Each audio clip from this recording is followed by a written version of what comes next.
লাশের উপরে রাজনীতি রাজনীতিবিদরা করেন, আইনজীবীরা করেন না। আমরা আমাদের সন্তানদের রক্ষা করার জন্য এসেছি। আমরা যখন মাইক নিয়ে কথা বলার চেষ্টা করছি, মাইক অন থাকার পরেও আমাদের কথা শোনা যায়নি। চারিদিক থেকে তখন বিভিন্ন ধরনের কথাগুলো বলা হচ্ছে, ব্যক্তিগত আক্রমণগুলো করা হচ্ছে। এই পরিবেশ কেন কোর্টের মধ্যে রাখা হবে? 6 জন নাগরিক যারা একটি আন্দোলনের সাথে সম্পৃক্ত, বলা হচ্ছে যে তাদেরকে ডিবির হেফাজতে রাখা হচ্ছে। এটা অ্যাডমিটেড, কেউ ডিবেট করছে না যে তারা কাস্টাডিতে আছে।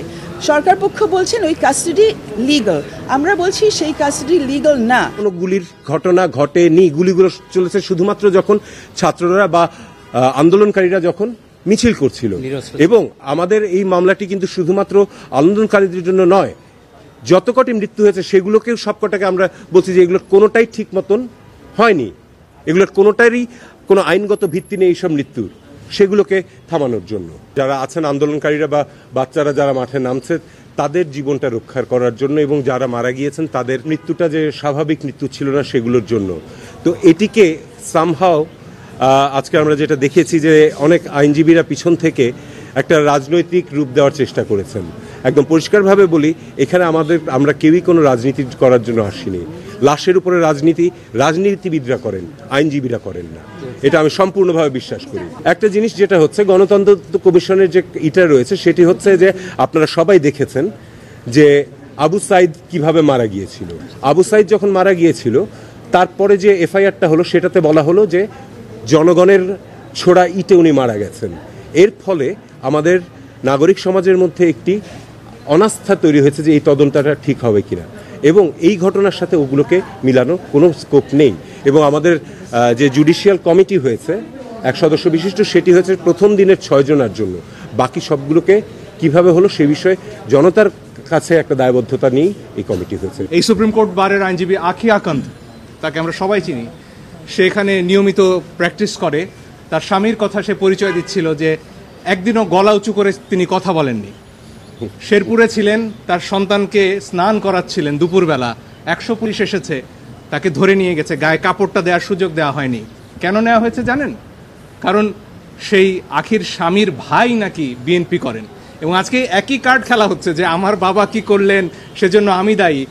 সারা আপা, তার বাবা ডক্টর কামাল হোসেন, হ্যাঁ, তাকে নিয়েও আজকে প্রশ্ন উঠছে, এবং আমরা নাকি বিশেষ উদ্দেশ্য চরিতার্থ করতে এখানে এসেছি। লিপি আপা আরো ভালো বলবেন। সেদিন সকাল 9:15 যেদিন কালকে আমরা তো পিটিশন দায়ের করলাম, লিপি আপা বললেন যে বাচ্চারা তো ডাক দিয়েছে রাস্তায় নামার, এদেরকে তো আবার গুলি করবে, আমরা কি কিছু করতে পারি না? এই একটা প্রশ্ন থেকে একজন আইনজীবী হিসেবে দায়বদ্ধতা থেকে আমরা এসেছি। আধা ঘন্টার মধ্যে পিটিশন ড্রাফট করে আমরা বলেছি যেভাবে পারে যে পারে যেন এই গুলিটা থামানোর চেষ্টা করা হয়। আমরা আমাদের সন্তানদের রক্ষা করার জন্য এসেছি। আমাদের 21 ধারা সংবিধানে যেখানে বলা আছে আমাদের সবার উপরে কর্তব্য রয়েছে যাতে আমাদের সংবিধান ঠিকমতো প্রয়োগ করা হয়, এই দায়িত্ব নিয়ে আমরা এখানে এসেছি, আর কোনো কিছু করার জন্য না। তো আমার মনে হয় আমাদের উপরে যেসব অনেক নোংরা কথা কোর্টের ভিতরে বলা হয়েছে। আরও একটা জিনিস আপনাদেরকে একটু বলতে চাচ্ছি, আজকে শুধু একটি আদালত না, অনেকগুলো আদালত আজকে চলার কথা ছিল। অনেকগুলো আদালতে শুধু আমরা যারা প্রাইভেট লয়ার আমরা থাকি না, অ্যাটর্নি জেনারেল অফিসের বিভিন্নজন থাকে, assistant attorney general, deputy attorney general, ওনাদের দায়িত্ব হচ্ছে রাষ্ট্রের কাজ করা। ওনারা ওনাদের নির্ধারিত কোর্টে না থেকে সবাই কেন এই বেঞ্চের মধ্যে ছিলেন? আমাদের কেন এমন অবস্থা শুনতে হয়েছে যে আমরা যখন মাইক নিয়ে কথা বলার চেষ্টা করছি, মাইক অন থাকার পরেও আমাদের কথা শোনা যায়নি? কারণ চারিদিক থেকে তখন বিভিন্ন ধরনের কথাগুলো বলা হচ্ছে, ব্যক্তিগত আক্রমণগুলো করা হচ্ছে। এই পরিবেশ কেন কোর্টের মধ্যে রাখা হবে? যারা এই পরিবেশ তৈরি করছেন ওনারা কোর্টের উপর আস্থা রাখছেন কিনা সেটাই আমাদের প্রশ্ন। প্রথম প্রশ্ন ছিল যে কয়জন এর মধ্যে গুলিবিদ্ধ হয়েছে, কয়জন পুলিশের গুলির মাধ্যমে নিহত হয়েছে এবং সংখ্যা কী। এর মধ্যে আমরা কোনো সংখ্যার বিষয় এখানে নিয়ে আসিনি, একটাই আমরা তুলেছি যে পত্রপত্রিকা থেকে আমরা যে তথ্যটা পেয়েছি পিটিশনটা লেখার সময় সেটা আমাদের সামনে ছিল। এর মধ্যে সরকারি একটা তথ্য এসছে আর সেটা তুলে দেওয়া যায়, আর একটা পিটিশনের মধ্যে বলাই যায়, কিন্তু কথা হয়েছে একজনের বেশি একাধিক বাংলাদেশি নাগরিক মরেছে, গুলিবিদ্ধ হয়ে মরেছে, নিহত হয়েছে। তো সেটার তো একটা তদন্ত করতে হবে। আমরা এখানে তদন্তের জন্যও আসিনি, গণতদন্তের কথা তোলা হচ্ছে, সেটা নিয়ে আমরা কোনো কথা এখানে বলিনি। আমরা বলেছি যে গুলিটা বন্ধ করা হোক। 6 জন সমন্বয়কারী আন্দোলন, এটা আবারও বলি, আমরা কিন্তু এই আন্দোলনেরও কেউ না, আমরা নাগরিক এবং আইনজীবী। আমরা এসছি সেই দায়িত্ব থেকে যে আমরা দেখছি অন্য 6 জন নাগরিক যারা একটি আন্দোলনের সাথে সম্পৃক্ত, বলা হচ্ছে যে তাদেরকে ডিবির হেফাজতে রাখা হচ্ছে। আজকে আমরা শুনলাম যে এর মধ্যে তাদের বাবা মা তাদের সাথে দেখা করতে গেছেন। একই কথা, ওনারা কিন্তু নাবালক না, ওনারা একটি আন্দোলনের নেতৃত্ব দিয়েছেন, সাবালক অ্যাডাল্ট সুস্থ মস্তিষ্কের। এই অবস্থায় তাদেরকে কাস্টাডিতে রাখা হয়েছে, এটা অ্যাডমিটেড, কেউ ডিবেট করছে না যে তারা কাস্টাডিতে আছে। সরকার পক্ষ বলছেন ওই কাস্টাডি লিগাল, আমরা বলছি সেই কাস্টাডি লিগাল না। আমরা জানতে চাচ্ছি কোন লয়ের আন্ডারে ওনাদেরকে রেখেছেন। ওনারা বারবার বলছেন ওনারা নিজে যেতে চেয়েছেন। এখন নিজে যে যেতে চেয়েছেন এই প্রমাণাদিটা কোথায়?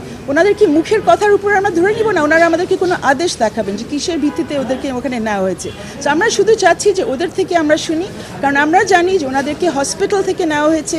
হসপিটালে যখন বলা হয়েছে ডিসচার্জ অর্ডার নাই, তখন বলা হয়েছে এটা লাগবে না। আর 6.5-8 ঘন্টা ধরে আমরা কেউ জানতাম না তারা কোথায় আছে। তারপর এডমিশন এসছে যে তারা ডিবির কাছে, হ্যাঁ ভোরবেলার দিকে জানা গেছে 5:10 যে ওনারা কোথায় আছেন। পরের দিন আমরা মাননীয় স্বরাষ্ট্র মন্ত্রীর কাছে শুনেছি যে তারা ডিবির কাছে আছে।